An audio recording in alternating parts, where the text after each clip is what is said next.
Hello friends, आप सभी का स्टडी स्मार्ट यूट्यूब चैनल पर हार्दिक स्वागत है। तो फ्रेंड्स, कैसे हैं आप सब।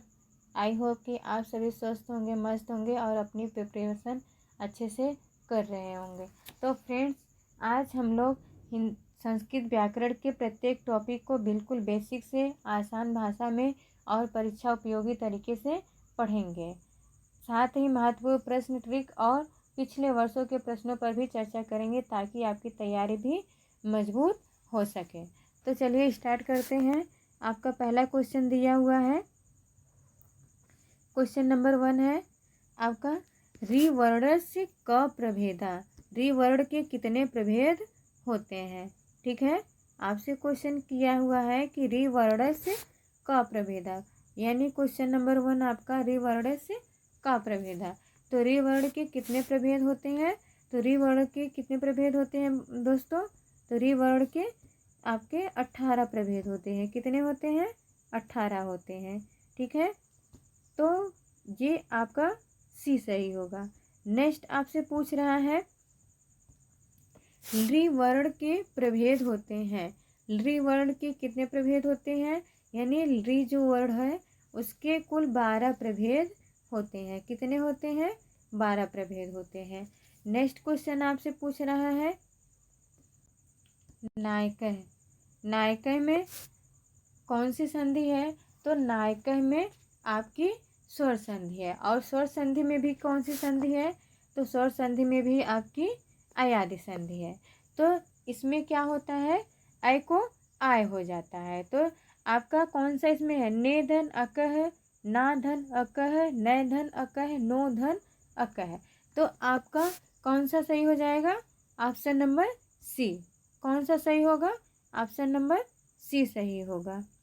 नय धन अकह, तो क्या हो जाएगा, नय धन अकह। ठीक है, तो नय को क्या हो जाएगा, नाय धन अक। ठीक है, तो अब ये हलंत लगा हुआ है क्योंकि व्यंजन क्या है, आधा है। तो जब ये स्वर आके इसमें मिल जाएगा तो ये जो व्यंजन है ये पूरा हो जाएगा और आपका क्या संधि बन जाएगा, नायक है।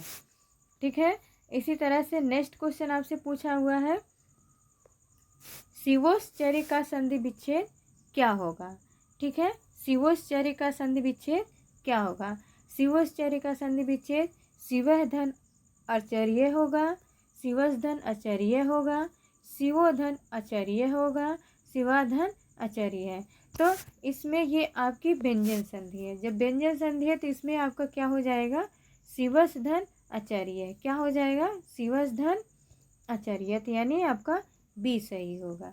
आपका क्वेश्चन है कि इनमें से कौन सा संयुक्त वर्ण है। कौन सा संयुक्त वर्ण है, ये तो व्यंजन है।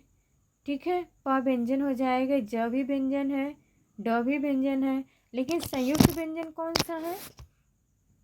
संयुक्त व्यंजन ज्ञ है। ये बना किससे है, ज धन इया से। किससे बना हुआ है, ज धन इया से। ज धन इया बराबर क्या होता है, ज्ञ होता है। ठीक है, नेक्स्ट क्वेश्चन, ग्रीष्म ऋतु। ग्रीष्म ऋतु में कौन सी संधि है।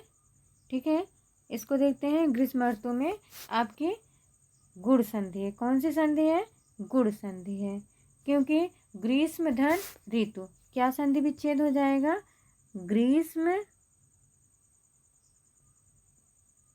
और धन ऋतु। ठीक है, तो ये आपका ग्रीष्म हो जाएगा। फिर उसके बाद आधन री। आधन री बराबर क्या हो जाता है, अर हो जाता है। ठीक है, आधन री बराबर अर हो जाता है। तो ये आपका हो जाएगा क्या, यहाँ से ग्रीष्म हो जाएगा। ठीक है, धन ये रा है, जब आधा है तो ये ऊपर चला जाएगा और ये ग्रीष्म ऋतु हो जाएगा। ठीक है, नेक्स्ट आपसे पूछ रहा है कि आगत्य में कौन सा प्रत्यय है। तो आगत्य में आपका लेप प्रत्यय है। कौन सा प्रत्यय है, लेप प्रत्यय है। और पठन शब्द में कौन सा प्रत्यय प्रयुक्त हुआ है। तो पठन शब्द में सत्र प्रत्यय प्रयुक्त हुआ है। नेक्स्ट क्वेश्चन आपसे क्या पूछा हुआ है कि ता वर्ण का उच्चारण स्थान क्या होगा। तो ता वर्ण का उच्चारण स्थान क्या होता है, दंत होता है। क्या होता है, दंत। ठीक है, ता वर्ण का उच्चारण स्थान दंत होता है। नेक्स्ट क्वेश्चन आपका क्या है, इनमें से कौन सी भवभूत की रचना नहीं है। इनमें से कौन सी रचना जो है भवभूत ने नहीं की है। तो आपका क्या हो जाएगा, रघुवंश। ठीक है। नेक्स्ट क्वेश्चन है, किसकी निष्ठा संज्ञा होती है। अक्त और अक्तवत दोनों कोई नहीं। तो इनमें से किसकी निष्ठा संज्ञा होती है, अक्त और अक्तवक्त दोनों की निष्ठा संज्ञा होती है। नेक्स्ट क्वेश्चन आपसे पूछा हुआ है कि परः सन्निकर्षः क्या है। परः सन्निकर्षः क्या है, परः सन्निकर्षः क्या है। तो परः सन्निकर्षः संहिता है। ठीक है, चलिए देखते हैं नेक्स्ट क्वेश्चन। नेक्स्ट क्वेश्चन है, प्रगृह्य कहे जाते हैं। क्या, प्रगृह्य कहे जाते हैं। कौन से प्रगृह्य कहे जाते हैं। तो इकारांत, उकारांत, ऐकारांत, ये सभी यानी प्रगृह्य कहे जाते हैं ये सभी। नेक्स्ट क्वेश्चन है कि महेश्वर सूत्रों की संख्या कितनी है। तो महेश्वर सूत्रों की संख्या कितनी है, 14 है। ठीक है, चलिए नेक्स्ट क्वेश्चन देखते हैं। नेक्स्ट क्वेश्चन है, पाणिनि की माता का क्या नाम था। तो पाणिनि की माता का क्या नाम था, दाक्षी था। पाणिनि की माता का क्या नाम था, तो पाणिनि की माता का नाम दाक्षी था। 17 का पूछ रहा है कि इत किसे कहा जाता है। इत किसे कहा जाता है। इत यानी हल को ही हम क्या बोलते हैं, इत बोलते हैं।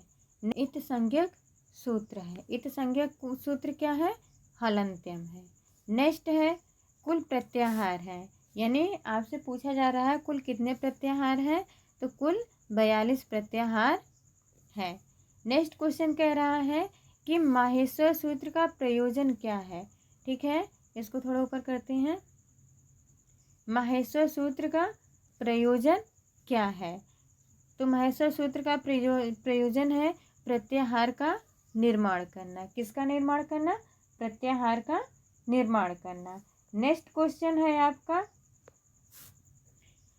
उपसर्गों की संख्या कितनी है। उपसर्गों की संख्या कितनी है, यानी उपसर्गों की संख्या कितनी होती है, 22 होती है।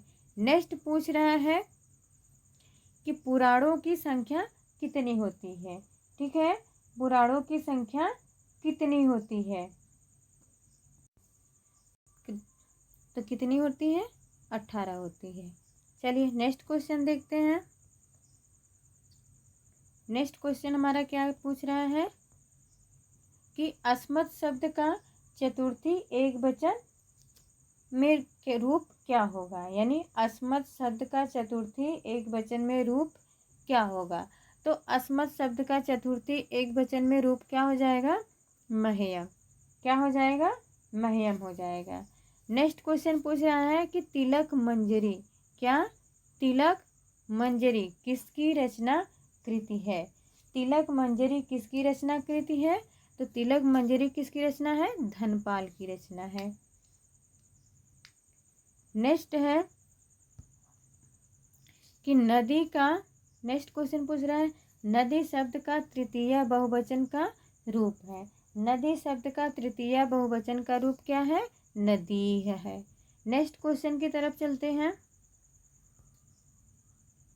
नेक्स्ट क्वेश्चन आपसे पूछ रहा है कि षड्वंत यानी षड्वंत को हिंदी में क्या कहते हैं, कितना नंबर कहा जाता है। षड्वंत को हिंदी में कितना नंबर बोलते हैं। तो आपका हो जाएगा 96, 90 6 96। ठीक है, नेक्स्ट है आपका 10,000। 10,000 को हम संस्कृत में क्या बोलते हैं, 10,000 को हम संस्कृत में बोलते हैं अयुत। क्या बोलते हैं, अयुत बोलते हैं। नेक्स्ट है अक्षरा काढ़ में किस सूत्र का प्रयोग हुआ है? अक्षरा काढ़ में किस सूत्र का प्रयोग हुआ है? तो ये नांग विकार सूत्र का प्रयोग हुआ है। ठीक है, नेक्स्ट देखते हैं। नेक्स्ट क्वेश्चन आपका है, राजा पर्यायः अस्ति। राजा किसका पर्याय है? ठीक है, राजा पर्याय अस्ति, यानी राजा का पर्याय क्या है? नृपति। क्या है? नृपति है तो किस विभक्ति का सूत्र है तो किस विभक्ति का सूत्र है तो तृतीया विभक्ति का सूत्र। अगर ये क्लास आपको अच्छी लगे तो वीडियो को लाइक ज़रूर करें और अपने दोस्तों के साथ शेयर ज़रूर करें, ताकि उनको भी ये प्रैक्टिस सेट परीक्षा उपयोगी हो सके। और कमेंट में एक छोटा सा हार्ट ज़रूर दें। मिलते हैं नेक्स्ट क्लास में, तब तक के लिए